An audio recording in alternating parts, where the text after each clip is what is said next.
And what's up, everybody? It's Terminator Juice back with another Juice Opinions. It's been a minute since I did one of these, I think. Last time, I believe, was that Monday night when we didn't do the Juiceless podcast talking about shit, I don't even remember. So, anyway, tonight's going to be my top 5 most anticipated Switch games for the remainder of 2017.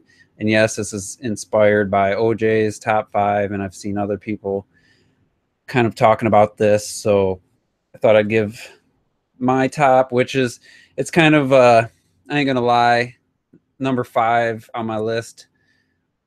I'm not even 100% sure I'm buying, so I know I'm buying more than 5 games for the Switch for the rest of this year, but a couple of them I'm not excited about at this point, and I didn't want to sit here in front like I was super excited about Skyrim or NBA 2K18, even though I'm probably going to pick those games up.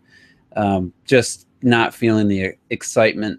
I might end up really liking one or both of those games, but my anticipation or excitement isn't really there. So it's, for me, it's really the top 4, but I threw number 5 in there just to make it a top 5. But before I get into that list, just still, again, ARMS, still love that game. It's like if you have the game and you haven't played in a friend's lobby, whether it was, timing and everything. And Rob from Rule 2, he's kind of in this situation. He's too busy to really settle in and get in a lobby. And plus, he's on the West Coast, and we usually, our times that we play are different. But to me, that game is like a 7 out of 10. Just playing the Grand Prix or just practicing. But it's like, to me, when you're playing with friends and you're playing ranked and you actually feel like you can compete, it's like a 9.5 out of 10 for me. It's one of those games where it's like you don't always feel like turning it on. Like last night, I was like, you know what? I'm going to just mess with Max Brass a little bit and mess around with the Grand Prix. And then like 2 hours goes by, and I'm finally, Terrell and I played a few 4 battles before I turned it off. And it's like I wanted to keep playing, but I had to get up early for work. And I knew if I did, it was just going to be one of those one more game situations. And it's, one-on-ones are fun. Obviously, well, if you played with me, people that Twilight and Terrell know, it's basically it's 1v1s, turn off all the other modes, and even turn off Snake Park, which actually I played that a few times recently, and it's not as bad. But when you're playing with friends and you're having a good time, it's just a great game. It's up there with Smash for me. But like I said, when it's not on, when I'm not playing it, I'm like, I'll just watch some TV. It's just one of those situations where it's you don't feel like, I don't feel like, oh God, I gotta play right now, whatever. But once I turn it on, it's like, God, why don't I play this more? Like, I did go through a span of like 10 straight days where I played it, but I have like 40, 45 hours in the game. But it's a great game. And anybody out there who might be like Rob or Rule 2, who hasn't had the time to really put into the game and play with friends, that's where the beauty of this game is. Just like Smash Brothers for me, playing against the AI, yeah, because I kept losing everybody, I just said, I'm put on a level 9 Ike, and I don't care if it's 50 times in a row. I'm gonna play until I start winning consistently. And you kind of got to do that with ARMS. I would say a rule of thumb is you got to at least be able to beat Grand Prix on level 5 to even compete on any sort of level with the majority of people that I've played in ranked and stuff are pretty. I win more than I lose. I'm only up to like level 7. I don't play it a ton, but I've definitely won more than I've lost. But when I really got competent and was a force, it wasn't like, oh, I'm sure people were thinking in those first week or so, no one said it, even though if they said it jokingly, it would have been cool, but they had been thinking, all right, playing Juice, I'm getting a win, getting 3 points. But now I've beaten Grand Prix on level 6, with 3 different characters, and it's become fairly easy. I haven't tried level 7 yet, but once you get past that and you kind of understand that it's not always about just throwing the first punch, and sometimes you got to wait, but you don't want to only wait for someone to throw a punch, because that, to me, that's just playing like a douche. But you got to, I kind of mix and match, you know, waiting for them to punch or leading the charge, getting close, staying far, you know. And I've really just enjoyed the game, and I'm actually a little bummed that Splatoon's coming out so soon. I could go probably another month with ARMS, and of course I'm still playing the Zelda DLC. I'm playing a master mode, and then Horizon Zero Dawn, I'll probably get back to that. But so I would have been cool with having to wait a little bit longer. So Splatoon 2 is going to come out, the Splatfest tomorrow night, Team Ice Cream, what's up? And, you know, that's going to be fun. And I'm looking forward to Splatoon 2 now that I've seen more, heard more about the single player and stuff. But I still, like, I'm a little bummed because I still think would rather play ARMS once the freshness or newness of Splatoon 2 starts to wear off. I think I'm still going to want to play ARMS. I just don't know if anybody else is going to want to. But it is what it is, and it's another great game, another great new IP from Nintendo. And you know, it's awesome that these games are coming out in quick succession now, basically for the rest of the year, every month. Sometimes there won't even be more than a couple weeks in between some of these launches. I think it's cool, but at the same time, it's also like I want to spend a little more time with ARMS. And Splatoon 2 comes out on the 21st, and then Mario+Rabbids is the end of August, so that one you get a month and a half. Whereas, well, I guess since ARMS, it's been a month, like 5 weeks, so you know, it's great. At the same time, it's also like, damn it, like I don't need a new game right now. But and then the other thing I want to talk about is having all these games, like wanting to play Zelda, wanting to play ARMS, wanting to play Mario Kart. When my buddy stopped over last week, him, and his girlfriend all played 3-player split screen and had about an hour play session and had a blast. She had the auto steering turned on to, you know, so she could compete.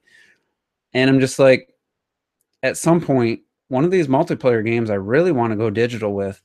And I mean, yeah, I get 20% off through Best Buy, and I got a $5 coupon towards Splatoon 2, so I ended up paying like $43 out the door or something like that. And I'm just like, yeah, that's awesome, but man, I really want to have some of these games digital so I don't have to always switch the cartridge out, which seems like being lazy. And like, but once you go digital, like I did with the Wii U for like these games like Smash Brothers and these ones that I'm always going to want to play at the drop of a hat.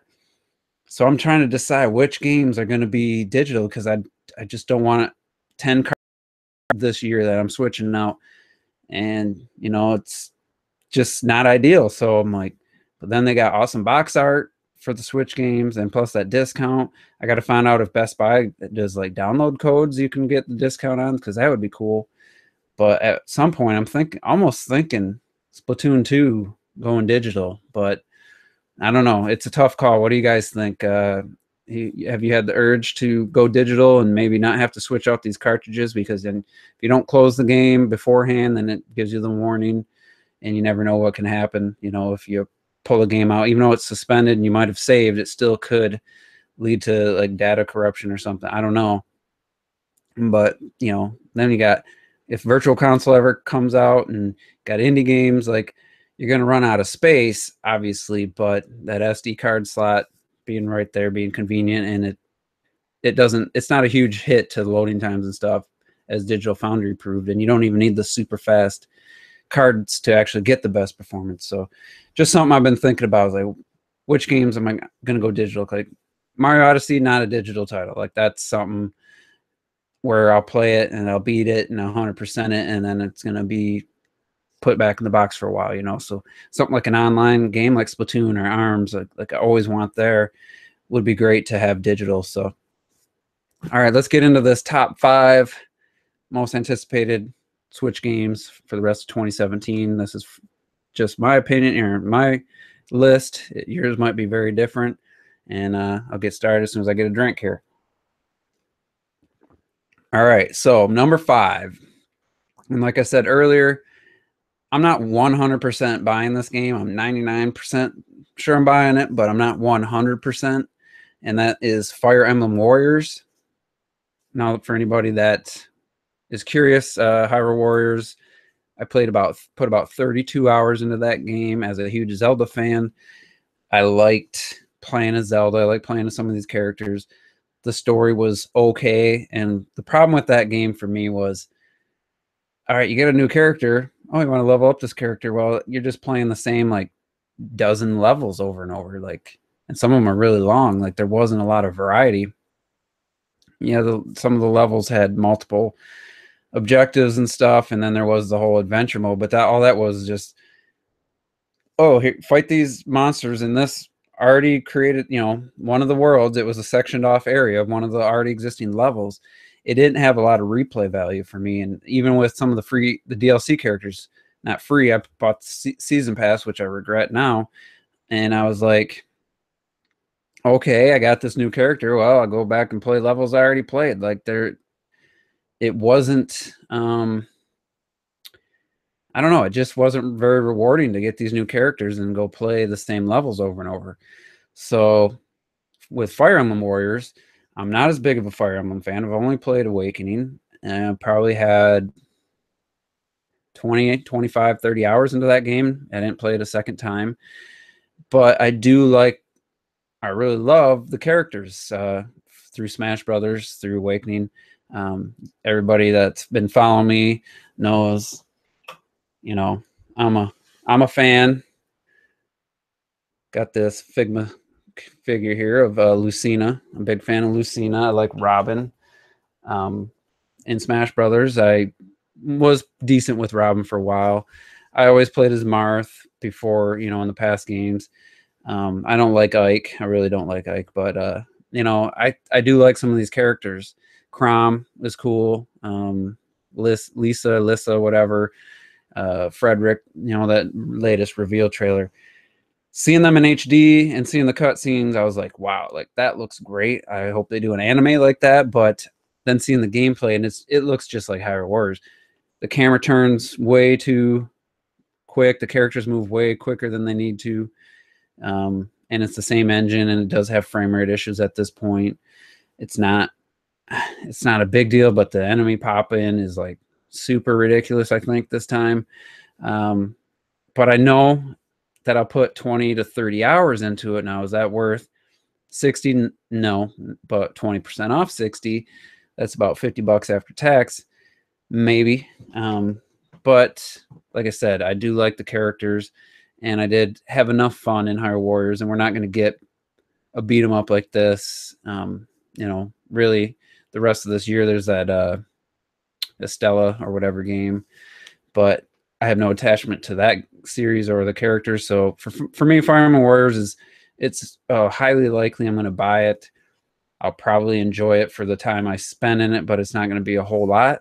So it's not a real convincing number 5, but I'm still more excited about that than like Skyrim or NBA or any of the indie games like Rhyme or Ukulele or anything. So let's get on to number 4, because A, I'm genuinely excited to play this game, and B, I never in a million years ever thought I'd be saying this name in anything other than my least favorite, like most, not angry, but just games I don't want to exist list. Like when the rumors were out there, and it's like, I was so mad at the thought of it. But now my number 4 is Mario+Rabbids Kingdom Battle. And not just because it's got Mario in it, but that's a big thing, obviously. Visual style's great. The art direction's awesome. But I never played XCOM, so I can't say. It does look very similar. I did look up gameplay. But when I was watching the E3 gameplay, like I was like, damn, that looks really cool. Like there's a lot of strategy there. There's a lot of humor and a lot more depth than what I initially thought. And I never would have expected a Mario+Rabbids. Like I could care less about the Rabbids. If they disappeared off the face of the earth forever, I wouldn't care. I wouldn't even for 1 second give it another thought, But seeing that game, seeing the boss with the giant DK rabbit, I mean, just the humor alone would be enough. But then the gameplay actually looks really good, and I can't wait. I'm actually excited to play that game. I think that's a game. Yeah, watching somebody else play it, you're probably like, yeah, that looks pretty cool. But actually playing it and getting in to the depth of the strategy and stuff, I think is going to be great. And I'm actually very excited to play this game. And it's just so unbelievable that I'm saying that. I just can't. I'm still in disbelief that that I'm excited for this game.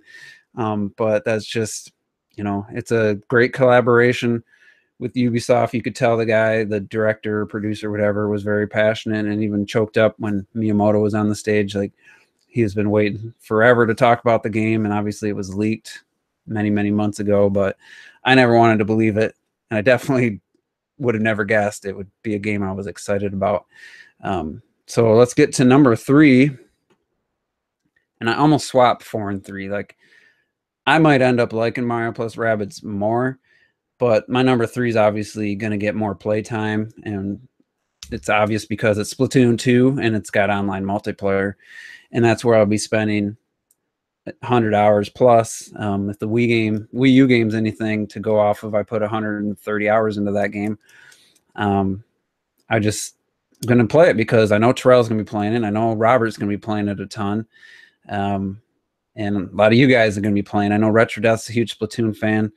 So it's just going to be one of those games. That's what people are going to be playing. So I might as well play it too. So, but I am very genuinely excited about the single player campaign. Being able to use different weapons and just the improvements, not really the improvements, but the next level they went with the creativity and already what I've seen in the first world, which people can't really talk about the later stuff. There's there's review copies out, but they can't talk past like a certain point. So they're showing like the first level and they're like, yeah, it's kind of, wasn't super exciting until this point, like in World 2 or whatever, when you get the Splat Dualies on level 5, and then they said it just gets like even like not every, but it just keeps getting more creative and more challenging from that point on. But then I'm watching the first level and I'm like, this looks awesome. Like, this looks so creative, and they're grinding on the rail. And maybe that was the first level with the Splat Dualies. I don't know. Maybe they went back and played it with the Splat Dualies to show us. And I'm already like, that looks great. Like, it just looks amazing. So I'm really looking forward to the single player. It's a bummer that the salmon run is going to be like only certain times and certain days. Like, I don't understand that. And that the fact that the ranked modes are still every 2 hours. It's not, you can't just go play the one you like.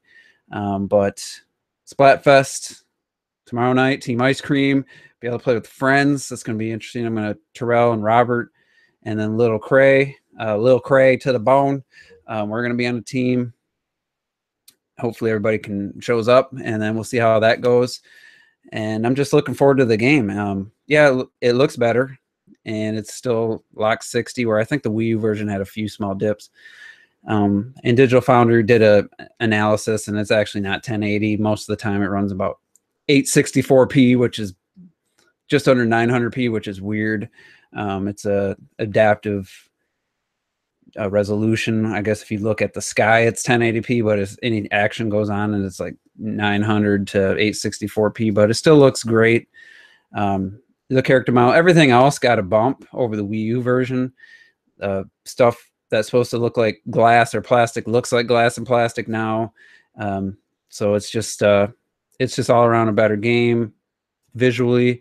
And then all the stuff like Salmon Run could be a game changer. And if anything, it's going to be as good as Splatoon 1, but you're playing on the Switch. You can play it on the go, so at worst, it's going to be equal to Splatoon 1, I think. But I already expect it to be significantly better with Salmon Run. And being able to play Splatfest with friends is cool. And we'll see when the app launches next Friday, a week. See how that all works. I plan on just using Google Hangouts most of the time still, but we'll see. But it's exciting, and it's a big game. And if it's true that the Japanese pre-orders are already over 800,000, VG Charts has like 100 and something thousand, and with like 3-4 weeks to go in the US. So, you know, it's probably going to do better in Japan. And I've been saying this for probably a year and a half, that I thought the sequel to Splatoon would be Nintendo's biggest launch for a console game. Obviously, their handheld, some of their games are huge, you know, especially in Japan. They have games sell 1.5 million just in Japan.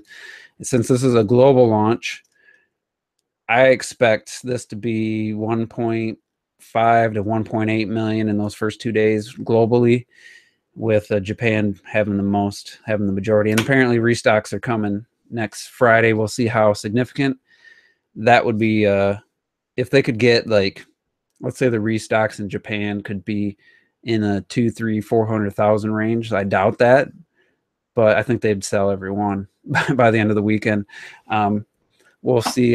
We'll see what the U.S. gets for restocks. I would expect the global week numbers for the Switch that week to be 600,000-700,000 if Nintendo could manufacture that many. If they didn't, it's definitely going to be like when Mario Kart 8 Deluxe came out, like 360,000. It's probably going to be closer to that 400,000 range. It's going to be huge. And yeah, if you have a Switch and you're not planning on getting Splatoon 2, you're definitely going to be feeling some envy when you see everybody on your friends list playing Splatoon 2. Speaking of 2, let's go to my number 2 on my list. Anybody want to take a guess in the chat what my number 2 game is before I reveal it? I'll give you a second. And I wanted to say what's up to Clocked It. Dude made a video review of Snake Pass. It's a very good review. You guys should check out his channel. It's Clocked It, 2 words. You definitely need to check out his channel. He doesn't have enough subs and he makes great content. So yeah, my number 2 game is Xenoblade Chronicles 2. And another game a couple years ago, I would have never in my wildest dreams thought I would have cared about a sequel to a Xenoblade Chronicles. I didn't even know Xenoblade Chronicles existed until 2013 when they had the teaser for Xenoblade Chronicles X. That's how little of an RPG fan I was, and that's how much I checked out of the Wii's last year and went all in with the Xbox 360 and the Call of Duty series. I never knew Xenoblade Chronicles ever came out. I never seen anything of it. I didn't know anything about the Rainfall, Project Rainfall, whatever. I didn't know any of that. I have played Xenoblade Chronicles 1 now, probably about 10 hours. And then I've beaten Xenoblade Chronicles X with about 220, 230 hours. So Xenoblade Chronicles 2 for me, it's definitely number 2 on my list, like no question. But I'm a little bit, just a tiny bit, worried that it's going to be too much like the first game with too much story, too much talking, not enough exploration and gameplay. But still looks great. They said they made a point to say, hey, we're polishing up, improving the visuals, because like I said in the podcast last week, I think a lot of these games are getting developed for portable mode first, and then after it's done, they're finding out what they can bump up while docked. And that's just a theory of mine, but I think there's a lot of evidence. Even with that being said, and you're seeing it dock at E3, it was a streamed video, so there was some compression there, but there's areas where it's like, man, that just doesn't look as good as Xenoblade Chronicles X. But then there's areas where the lighting is actual dynamic lighting. There's real shadows on the ground. And I was like, wow, this looks awesome. So I think they're going to touch it up, polish it up, and it's going to definitely look better than Xenoblade Chronicles X, which still looks good, by the way. But I'm looking forward to the combat. Again, that was my favorite part of X, and that's why I didn't like the first game as much. I didn't like the whole seeing the future. I just didn't really like that mechanic. And so I'm really looking forward to getting into that combat again. Hopefully the story isn't as overpowering as Xenoblade Chronicles. I know that's probably blasphemy for RPG fans. You know, it's all about the story, but it's going to have epic music. It's you can already tell it has going to have epic landscapes and vistas with the moving titans and stuff you're on. And let's not forget Pyra. I mean, come on. Like, you can switch other swords, but why would you want to? Like, why would you not want her on your team? But overall, what I've seen so far, I didn't want to watch a ton of it. I just seen enough, and I'm excited for it. So hopefully it's another 200-hour plus experience, which I'll never know because the Switch doesn't keep, well, it keeps track in 5-hour increments, but I'm hoping it's an epic, awesome game that I can like feel like I need to play all the way to the end and still play more. That's the beauty of Xenoblade Chronicles X. Say what you will about the story and not having that main character, but you could beat that game after 80 hours and put another 200 hours into it and be like still learning things, which is crazy. Still learning stuff about the combat, still learning about combining, finding, you know, powerful weapons and combining them with the skills and stuff to get the most out of your arts. Like there's skills that would boost arts by a significant amount, but only if you, let's say, there was one that skill that you got like 200% damage during a combat or a melee combo. So then you put on 3 or 4 melee arts, you get those all the way maxed out. You get another skill that maybe if you use a one of the green arts, you know, like a healing or whatever buff first, and then it times that by 2. So then you could just like dominate. You could take on the brontosauruses or whatever just by yourself with the right setup, and it was just so cool. There's so much depth to it, and I mean, I think I beat the game around 80 hours, but put another 140 into it and enjoyed every second of it. So I'm hoping Xenoblade Chronicles that 2 has that, you know, and then for the people that really want the story, which I don't know why, like I have trouble sitting through long cutscenes in games. Like I've skipped cutscenes in games the first time I play a game. Like um, Metal Gear Solid 5 is a perfect example. Even when I replayed Zelda, like, yeah, I mean those cutscenes are great and stuff. Finding those memories the first time, I'm skipping that shit now. My second playthrough, like I cannot. I had to skip Mifa, the whole memory of her in Link. I couldn't stand her voice. I just skipped the whole thing as soon as she started talking. So you know that kind of stuff. Again, it's just me.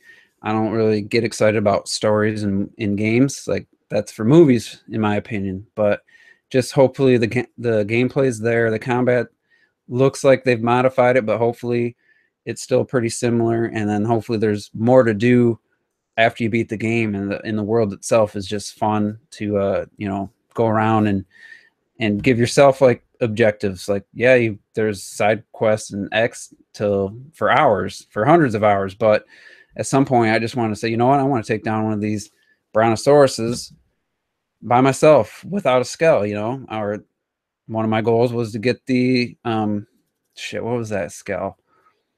I forget the name of it now, but a level 90, the Ares skull. I got the 70 first, and then I, you know, farmed. I got the 90. I was proud of myself, and it was awesome. So hopefully, Xenoblade Chronicles 2 has some stuff like that, not just focused totally on the story. And it'll be interesting to see what the other Titans are going to look like, what the other landscapes, because that was a big point of X, was the variety of the landscapes and stuff. So my number one, it's gonna be hard to figure out for you guys. Like, you know, what could it be? And it's WWE 2K18 for the Switch. No, it isn't. Even though I'm glad that game is coming, I'm not. I probably wouldn't play it or wouldn't buy it. Um, but my number one, obviously, Super Mario Odyssey. I mean, duh. One of my favorite Wii U games, Super Mario 3D World. I think that was number 2 behind Bayonetta 2. Mario Odyssey has some of that. It has some galaxy elements. If you've seen some of the 2D levels, have the gravity, just like in Galaxy. It's got that Mario 64 open world type setting, and nothing from Sunshine, which is all good things. Hopefully, no blue coins you got to search to get, you know, moon pieces or whatever. So, Super Mario Odyssey. What can I say? The creativity on display in that trailer at E3 was beyond basically every other game shown at E3. even if it was a new IP or super original looking game, the amount of creativity in Super Mario Odyssey and that trailer and then the gameplay we saw is just off the charts. It won Game of Show at E3, so Nintendo won back to back, and it looks like they're taking their kind of, not their formula, but kind of their mindset they took with Breath of the Wild to Mario Odyssey. Now there are a lot of Mario conventions, but then there's a lot of new stuff. Throwing the hat, attacking with the hat. It's completely new. We never really seen anything like that for Mario. Now, Ms. T said that Banjo-Kazooie, you could take over animals or things. I don't know what the mechanism was or the gimmick or the gameplay mechanic, I should say. So it's not truly new, but for a Mario game, it's pretty damn new. You take over the T-Rex or those Easter Island looking statue guys, and it just looks awesome. And the game looks awesome, obviously graphically, and the art direction looks great. I mean, the 2D levels on the desert world look, I don't even know how to put it into words. It looks like, imagine if you were, because of the depth of field and stuff, it looks like like not claymation, but maybe claymation. It looks like whatever they call that, where they create things out of like paper or something that looks real. I forget the term, if somebody can think of it. Which is what they did for Yoshi's Woolly World. Some of the promotion stuff they created in Pikmin 3. They create like this actual thing, whether it's out of clay or plastic or whatever, and they create it, and then, you know, they take photos. It looks really awesome. It looks like it's in the sand level where it's like a tower of bricks. It's not origami, dude. It's a whole setting. It's like a whole set. Like, imagine a movie set somebody creates, and they make it out of, you know, like I said, clay or paper. It's real. They do that with claymation animation back in the day. They'd have to create the actual, everything you see was actually a real object. But anyway, it looks like the world is real, and then it's like you're playing a Mario game projected onto what to me looks like not real, like as in real rock, but it looks like, it's hard to describe. I don't know. It just looks like it's really there. I'm not looking at a TV screen, but the 2D part looks like a TV screen in that realistic looking world or whatever that. If I could think of the name of it, I would say it. But it just looks so cool. Like seeing, like we've had 3D Mario games that have 2D elements since Galaxy 2, 3D World. Trying to remember, they were 2D in nature, but it didn't try to look like a 2D game.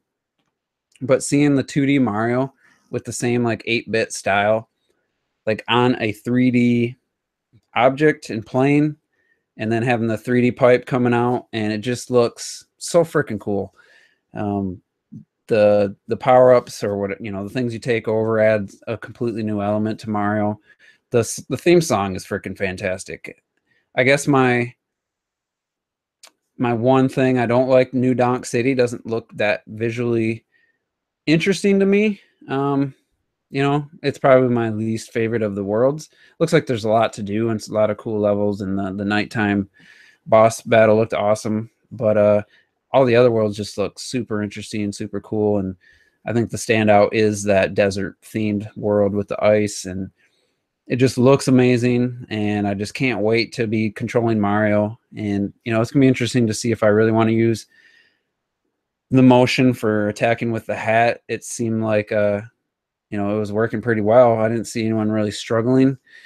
In the treehouse, they seem to really be pretty good with it, so I'll probably try that first. And obviously in portable mode, you can't do that, so I'm going to have to also know how to play it with, you know, regular buttons and stuff. But, I mean, this is right up there with Breath of the Wild for me. And I wasn't as excited after the January 12th.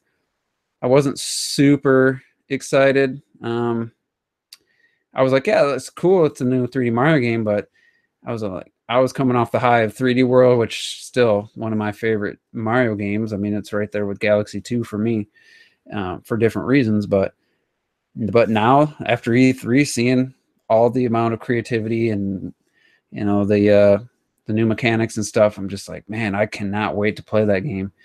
And it comes out October forget what the actual date is, 22nd or something. So I mean, it's not that far away, but it's going to be tough picking a game of the year. Well, tougher than I thought it was going to be. I don't think it's going to be tough, but I think it's going to be tougher than I thought, and it's going to be interesting to see when it's all said and done, where these 5 games I mentioned, plus the games I already have, where it all ends up. Because, I mean, I wasn't super looking forward to ARMS until it started getting closer. I was getting more excited, but now it's like, that's definitely right now my number 2 game of the year, you know?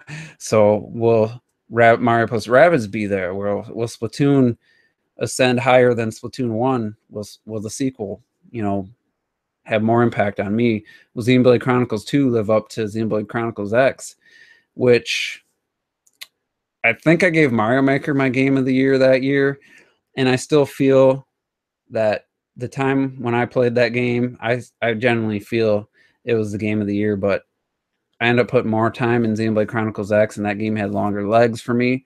They're still pretty neck and neck for me. It's like still hard to pick between those two. But Xenoblade Chronicles 2, hopefully it's in the conversation for me. I'm gonna tell you right now, Breath of the Wild is gonna be my game of the year for 2017.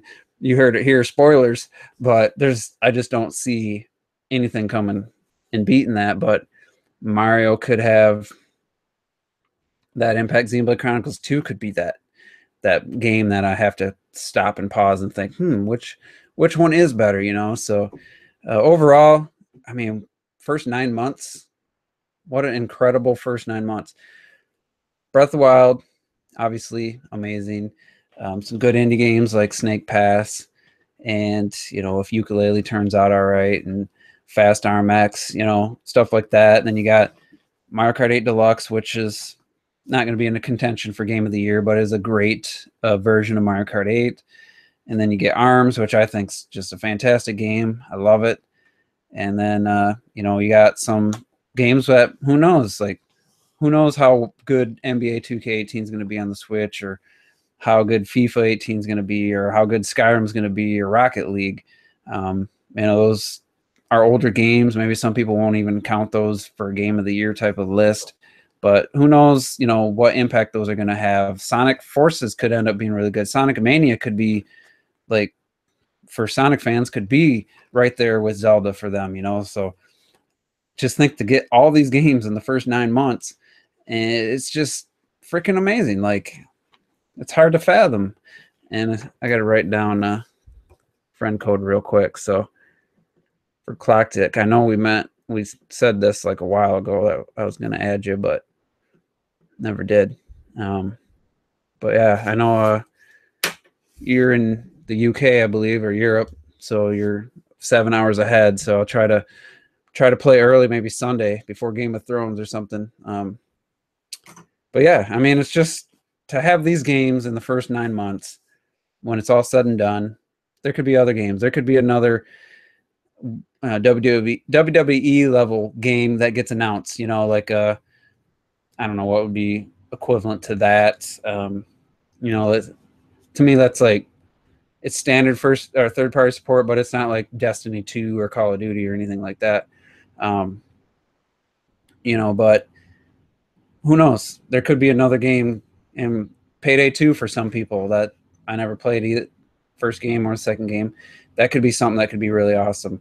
We'll see how, you know, this online and everything works. So far, the Switch's online, I have to say, has been great. Like, as far as connection, Mario Kart 8 Deluxe had some issues in the beginning, but well, the Tuskfire was good. ARMS has been great. There's been a few laggy matches here or there, but it's 95% of the time it runs flawless and is great. So it's just going to be interesting. We're going to have Mario Kart 8 Deluxe has a really good online, you know, I'm not talking about the connectivity, but it's a fun online game. ARMS is preferred to play online. Splatoon is going to be big online. NBA 2K, FIFA, those will probably be played a lot online. What else is there for online? The Fire Emblem Warriors doesn't have any online. Mario+Rabbids doesn't. Xenoblade, probably. Mario, those aren't going to have online. Rocket League. It's a big year for just new titles for games that Nintendo systems haven't had in forever for online games. So it's just amazing. And I'm looking forward to the rest of this year and what's coming next year. I think it's going to be, I think it's going to be close. I don't think it has a chance of being as good because you Breath of the Wild and Super Mario Odyssey in the same year. But next year could have, maybe more good games without having two amazing games, you know what I'm saying? Like this year's got definitely two, for me, is going to be two amazing games and some good games. Maybe next year there's just 15 really good to great games, but you don't get that amazing Breath of the Wild, Mario Odyssey, Xenoblade Chronicles 2 type of game. So it's going to be interesting, and I'm going to get out of here because it's Friday, and Sci-Fi Channel has the best triple play of 3 shows that any network's ever had with Killjoy's Dark Matter and Winona Earp, and I'm going to check those out. I missed the last couple weeks. I had to watch them on the replay. If you're not watching those, either any of those shows, you're missing out, especially if you're a sci-fi fan. Dark Matter, Killjoys are really entertaining. And Winona Earp I was thinking it was going to be just this guilty pleasure, B-movie type silliness. Last year they had their first season, and it's one of the best written shows on sci-fi after The Expanse. And it's really the actors they have to play their roles are perfect. There's good humor, there's sexiness, there's action, and there's creepiness. It's almost like Supernatural on the long-running CW series, but with more female cast, and just to me, it's got the same amount of humor, it's the same amount of horror, and it's a good show. So anyway, that's going to be it for this Juice Opinions, and we'll see you guys next time.